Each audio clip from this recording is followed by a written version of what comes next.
The CEO of the African Rail Industry Association says multiple private operators can generate additional revenue for Transnet. Mesela Nhlapo is referring to money that could be invested back into building and repairing the country's rail network. This as the rail sector is facing challenges such as vandalism, which ultimately becomes a financial burden to consumers and the economy. Mesela Nhlapo joins me tonight to talk about how all of these changes can be effected. A very good evening to you, ma'am. Welcome to the program. So is private sector involvement ultimately what's going to save the country's rail system? Good evening to your viewers as well. We firmly believe that the participation of private sector is key in rebuilding the economy.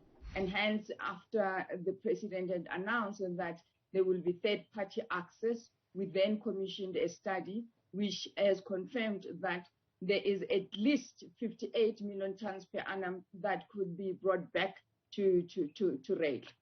And what is your analysis, your independent analysis of the causes of why the rail system is, for example, for commuters falling apart, for the movement of goods also a problem, because you've got parts of the country where, for example, the overhead cables on the tracks simply don't work, which means we cannot benefit from those routes?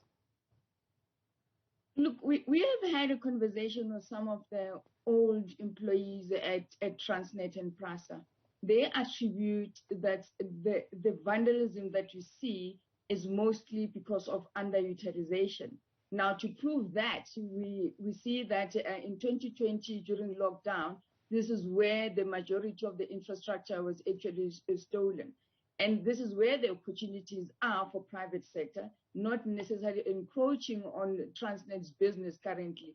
There is about a huge amount of railway infrastructure that is underutilized. So the more you use the railways, the more you're going to cut down on this vandalism and, most importantly, creating jobs for the youth of this country. Would you then go in to fix, as the private sector, some of this infrastructure that's damaged? Look, we have the view that the infrastructure that is damaged is currently mostly is the PRASA one that is currently being repaired, and for the freight market, most of the infrastructure has been repaired. It may not be the best, but we are willing to work with whatever is available. And to give you an example, our infrastructure is way much better than infrastructure in Tanzania. But Tanzania is making third-party access work, and they have actually increased their revenue by 25% by allowing private operators onto their network. And one of the things you do believe that we should be exploiting further as South Africa is exactly that, the movement of goods across the SADC region, across broader Africa. Absolutely. If we as Africans are going to get the CFTA right, it has to start with us on the region. And rail is one of the few ways that we're going to increase intra-Africa trade. So we have to start. As a country that has over 30,000 kilometers of track, and we have over 80% of the track in Africa, we should be leading the conversation around rail, how we're going to integrate the continent. We have suppliers here, we have service providers here, OEMs are based in the country. There's absolutely no way why we should not make this work through third-party access and integrating the continent.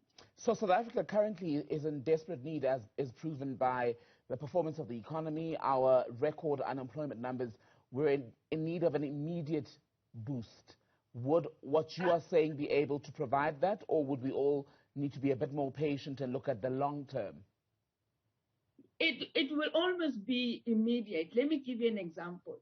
If a private operator has a contract with a company, that operator will then require rolling stock. The rolling stock will be manufactured in South Africa. The manufacturing sector will then employ more people, because currently the manufacturing sector has not done well in a long time. So it's reviving the economic sector and also introducing new careers into the engineering space.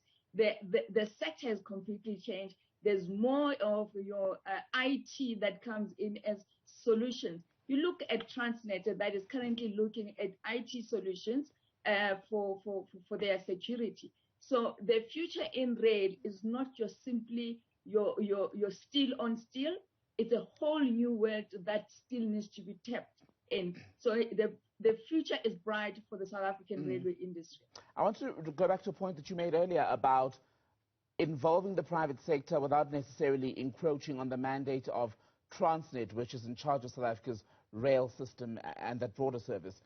How do you do that? Because some skeptics are saying it simply cannot coexist peacefully, especially if it's going to function optimally. And there is absolutely no reason why it cannot coexist peacefully.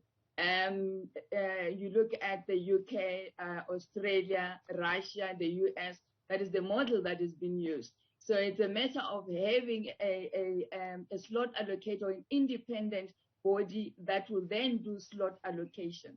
The lines for Transnet, the iron ore line, that one is over capacity already. So at the moment, the private sector is looking at the general freight business, where we think that there is over 70% capacity that is available, and this is where the market is. The other ones, the coal lines, the iron ore lines, they're at capacity, but the rest is between 0 to 30% being used, and 70% is available for private sector, for South African private sector to tap into that market. You mentioned opening up lines. How open are the lines of communication currently between yourselves and the people who are in charge of Transnet and the government system? We have a good relationship with Treasury, particularly under the Deputy Minister's Office, Operation Vulindlela. There are few things that we definitely agree on.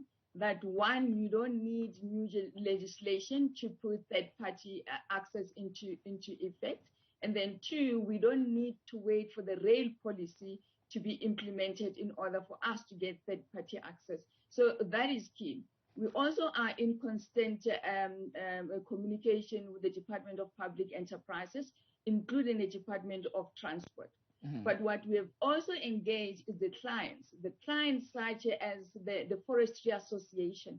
They have given us figures that if we were to get third-party access, I will move 100% of my freight from road to rail, because rail is more efficient, it's suitable for my business, including the agricultural market and the mineral sector as well. So the opportunities are there for anyone actually that wants to go into that business. And for us, that is key. We have recently been endorsed, the third-party access has been endorsed by BUSA, and that for us is a significant step in the right direction to ensure that we revive the railways and we save what we have. CEO of the African Rail Industry Association, Mesela Nhlapo, grateful for your time, ma'am. Thank you very much for being on the program tonight.